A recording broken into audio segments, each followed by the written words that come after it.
კიდევ ერთხელ პავლე მოციქული გვახსენებს, როცა ჩვენ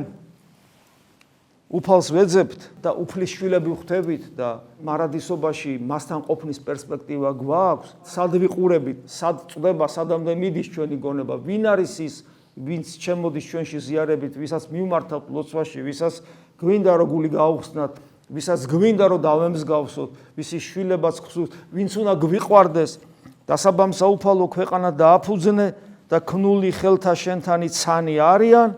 მთელი სამყარო, მაგრამ იგინი წარხდნენ, ანუ ისინი ყველაფერი გაქრება, გადავა, ხოლო შენ ეგო უკუნისამდე და ყოველი ვითარცა სამოსელი დაძველდნენ და ვითარცა შესამოსელის ცვალნე იგინი და იცვალენ, ყველაფერი ცვალებადია, ყველაფერი იცვლება, მზე ჩაქრება, ხოლო შენ თავადი, ანუ შენ იგივე ხარ და წელიწადსა შენთან არ მოაკლდეს, იმიტომ რომ შენთან დრო კი არ არის, შენთან არის მარადისობა და ჩვენამ სწორედ აი მარადისობის მოქალაქენი ვარ და უნდა გავყოთ ჩვენ ცხოვრებაში